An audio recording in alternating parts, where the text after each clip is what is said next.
Right guys, तो काफ़ी चीज़ें हमने इस कोर्स पर देख लिया है। मैं बात करूँ लूप्स की या फिर इफ एल्स कंडीशन की या फिर बहुत सारी चीज़ें जो है हम सी प्रोग्रामिंग में बेसिक हम क्लियर कर चुके हैं। लास्ट वीडियो पर मैंने स्विच स्टेटमेंट के बारे में आपको बताया था, ठीक है। मतलब ब्रेक भी आपको इंट्रोड्यूस किया था लास्ट वीडियो पर। और आज की इस वीडियो में मैं ब्रेक और साथ ही आपको एक और स्टेटमेंट है कंटिन्यू स्टेटमेंट, तो वो किस तरह से यूज किया जाता है, ब्रेक स्टेटमेंट कब यूज किया जाता है और कंटिन्यू स्टेटमेंट कब यूज किया जाता है, दोनों का एक साथ प्रैक्टिकल हम इस वीडियो पर देख लेंगे। और यहाँ से जो है मैं समझूंगा इस वीडियो से कि हमने लगभग अपना बेसिक कंप्लीट कर चुके हैं, ठीक है। तो आज के इस वीडियो पर ब्रेक और कंटिन्यू देख लेंगे। सो चलिए वीडियो को शुरू करते हैं। तो हम आ चुका है यहाँ पर अपने एडिटर पर, और यहाँ से मैं ज़्यादा टाइम ना लेते हुए आपको डायरेक्ट सिंटैक्स के साथ बताऊंगा। एग्जाम्पल देता हूँ मैं आपको, ब्रेक कब यूज़ करना चाहिए। मान के चलो आप नो एक कोई भी एक प्रोग्राम परफॉर्म कर रहे हो या फिर कोई टास्क परफॉर्म करवा रहे हो अपने यूजर से। तो और चाहते हो कि आप वो एक पर्टिकुलर कंडीशन होनी चाहिए जहाँ पर आपका टास्क खत्म हो और यूजर जो है उस पर्टिकुलर टास्क से जो है वो बाहर आ जाना चाहिए। तो बात वैसी ही है, ब्रेक स्टेटमेंट का वैसा ही है।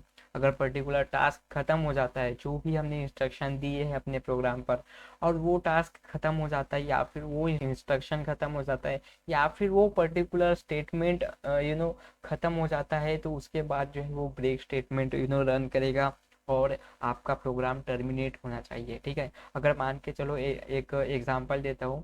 अगर कोई यूजर आपका गेम खेल रहा है, ठीक है, अगर आप अपने प्रोग्राम के थ्रू जो है अपने यूजर को गेम खिलवा रहे हो और आप चाहते हो कि यूजर अगर डाई हो जाता है, ठीक ठीक है। तो यूजर अगर डाई हो जाता है तो उसके बाद जो है आप क्या करोगे, ब्रेक स्टेटमेंट को कॉल करोगे, जिससे यूजर फिर से जो है अपने डैशबोर्ड पर ना वापस आ सके। तो इसी तरह से जो है वो ब्रेक स्टेटमेंट भी काम करता है। तो मैं आपको यहाँ पर लूप के साथ बताना चाहूंगा कि किस तरह से लूप के साथ ब्रेक स्टेटमेंट यूज किया जाता है। यहाँ पर मैं एक वेरिएबल डिफाइन कर लूंगा, ठीक है। इंट आई इज इक्वल टू 0 यहाँ पर वैल्यू असाइन कर देता हूँ। और हम यहाँ पर वाइल स्टेटमेंट के साथ देखेंगे कि किस तरह से ब्रेक स्टेटमेंट का यूज किया जाता है। आई लेस देन 5 यानी मुझे 5 तक के नंबर प्रिंट करवाना है, ठीक है। और मैं क्या करूँगा कि यहाँ पर मैं पहले आई को प्रिंट करवा दूंगा, ठीक है, प्रिंट एफ। और मैं चाहता हूँ यहाँ पर सॉरी परसेंट डी करके आई को यहाँ पर प्रिंट करवाऊंगा। और और क्या करूंगा मैं यहाँ पर, पहले आई इज इक्वल टू, मैं यहाँ पर आपको ब्रेक नहीं लगा के दिखा था, पहले जो है हम इस स्टेटमेंट को रन कर लेते हैं, ठीक है। I is equal to I plus 1 कर देता हूँ। और इस स्टेटमेंट को जो है वो रन करके दिखाता हूँ। ओके, मैं इसको अगर रन करूंगा तो क्या करेंगे, और 0 से लेकर जो भी है 4 तक हमें यहाँ पर नंबर प्रिंट करके देगा। अब क्या करूंगा मैं यहाँ पर, मैं एक कंडीशन लगा दूंगा मैं वाइल स्टेटमेंट में। अगर मेरा जो कंडीशन है वो 3 तक होता है, आई इज इक्वल टू अगर आई की वैल्यू 3 होती है तो मैं क्या करूंगा, यहाँ पर एक स्टेटमेंट रन करवा दूंगा, ब्रेक स्टेटमेंट, ठीक है। मैं बोल रहा हूँ अपने प्रोग्राम से कि मेरा जो है कंडीशन क्या होनी चाहिए, आई इज इक्वल टू 3। जैसे ही मेरा स्टेटमेंट 3 होगा, आई की वैल्यू जैसे 3 डिजिट होगी, यानी 0 1 2, जिस तरह से 0 1 2 होगा यानी 3 डिजिट हो गई, तो फिर क्या हो जाना चाहिए, ब्रेक यानी टर्मिनेट हो जाना चाहिए मेरा प्रोग्राम। तो ठीक है, तो आई होप यहाँ पर ब्रेक का कंसेप्ट समझा होगा कि कोई भी अगर स्टेटमेंट या फिर कोई भी कंडीशन आपकी ट्रू हो जाती है, तो उस पर्टिकुलर स्टेटमेंट से बाहर आने के लिए जो है वो ब्रेक स्टेटमेंट यूज किया जाता है, ठीक है। तो रन कर लेते हैं प्रोग्राम को। और देखिए 0 1 2 जैसा हुआ तो फिर मेरी ये कंडीशन यहाँ पर ट्रू हो गई और मेरा ब्रेक स्टेटमेंट लगने के बाद जो है प्रोग्राम टर्मिनेट हो गया। तो इसी तरह से जो है वो ब्रेक स्टेटमेंट का यूज किया जाता है। और मैं बात करूँ, अगर आप मल्टीपल इफ एल्स कंडीशन लगा रहे हो, अगर इफ एल्स लैडर की बात करूँ मैं, तो लैडर में क्या होता है, मल्टीपल इफ एल्स कंडीशन होता है। तो ब्रेक वहीं पर यूज करना जहाँ पर अगर ब्रेक आपने यूज किए हो किसी स्टेटमेंट पर, तो वो सिर्फ पर्टिकुलर स्टेटमेंट से बाहर आएगा, ना कि आपके पूरे प्रोग्राम से, ठीक है। अगर यहाँ पर मैं मल्टीपल इफ एल्स कंडीशन लगाता हूँ तो क्या होगा कि वो पर्टिकुलर इफ एल्स कंडीशन से बाहर आएगा आपका प्रोग्राम, ठीक है।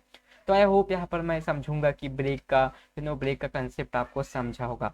और कंटिन्यू की बात करता हूँ मैं, कंटिन्यू का थोड़ा सा वास्ट थोड़ा सा इससे अलग है, लेकिन लॉजिक जो है वो जहाँ तक इसकी और उसकी सेम है, मैं आपको उसको भी जो है वो बताता हूँ, ठीक है। तो मैं क्या करूँगा यहाँ पर ये सभी चीज़ें हटा देता हूँ।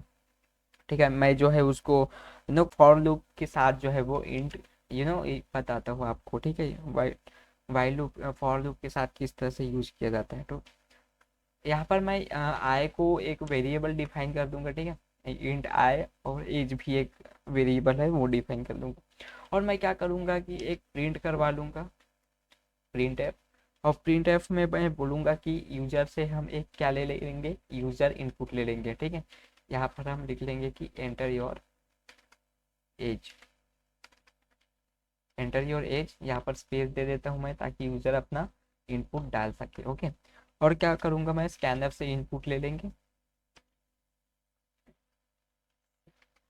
स्कैनर से इनपुट लेंगे परसेंट डी करके, और यहाँ पर हम क्या कर सकते हैं कि हम एड्रेस दे देंगे यहाँ पर एज का।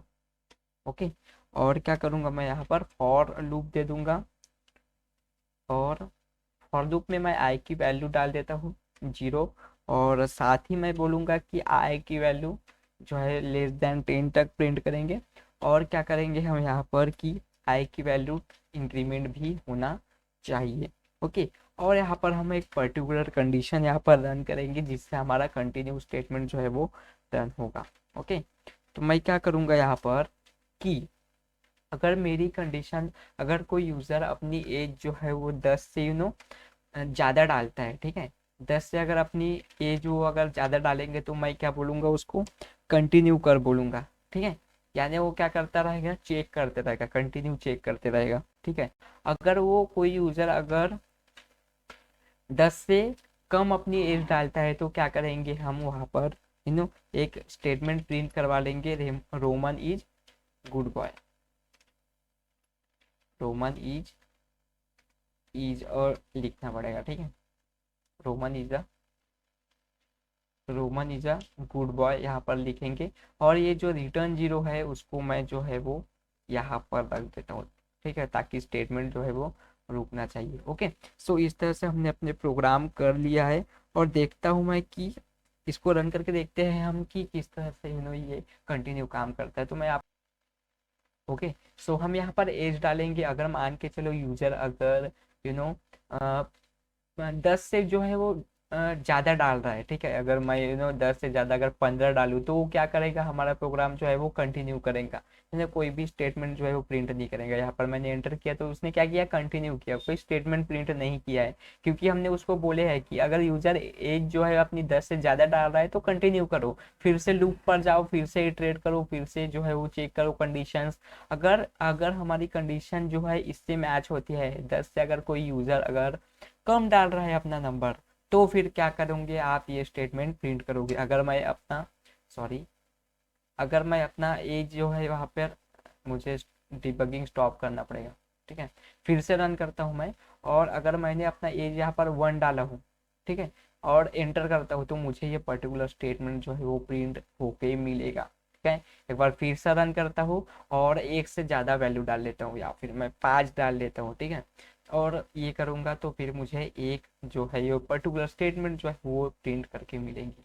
तो डिफरेंस कुछ नहीं है। अगर मैं बात करूँ ब्रेक और कंटिन्यू का, तो ब्रेक वहाँ पर यूज करते हैं कि पर्टिकुलर लूप से बाहर आने के लिए, और कंटिन्यू जो है वो आपको इटरेशन चेक करने के लिए, या फिर स्टेटमेंट चेक करने के लिए कि वो पर्टिकुलर स्टेटमेंट कंडीशन ट्रू है या नहीं। अगर मान के चलो आपके पास 1000 1000 डेटा है, 1000 लोगों का डेटा है, और आपको एक पर्टिकुलर जो है वो पर्टिकुलर डेटा चाहिए उनमें से, तो क्या करोगे आप, पूरे 1000 डेटा तो चेक नहीं कर सकते एक नाम के लिए, तो आप क्या करोगे, वो पर्टिकुलर कंडीशन यहाँ पे दे दोगे। अगर रोमन इज इक्वल टू वो डेटा मिल जाता है, तो आप क्या करोगे, वो पर्टिकुलर स्टेटमेंट प्रिंट करोगे। अदरवाइज डेटा नहीं मिलता तो कंटिन्यू स्टेटमेंट पर जो है वो स्टेटमेंट प्रिंट करोगे। आई होप यह ब्रेक एंड कंटिन्यू का स्टेटमेंट आपको समझा होगा, और मैं यहाँ पर श्योर हूँ कि मैंने बेसिक आपका क्लियर करवा दिया हूँ सी प्रोग्रामिंग को लेकर। आने वाले कुछ वीडियोस पर हम एक्सरसाइजेस देखेंगे, और किस तरह से और सी को एक्सप्लोर करेंगे, और कौन सी चीज़ें हम सी के बारे में जानेंगे, वो जो है नेक्स्ट के वीडियो पर मैं आपको बताने वाला हूँ। उम्मीद करता हूँ यह वीडियो आपको पसंद आई हो, कि मैं चाहूँगा कि आप मेरे प्लेलिस्ट को एक्सेस करें। वीडियो अगर पसंद आ रही होगी तो प्लीज़ वीडियो को लाइक करें। चैनल पर अगर आप नए हो तो प्लीज़ चैनल को सब्सक्राइब करो। और मिलेंगे नेक्स्ट वीडियो पर, तब तक के लिए सी को एक्सप्लोर करो। और thanks guys for watching this video and I will see you in the next video.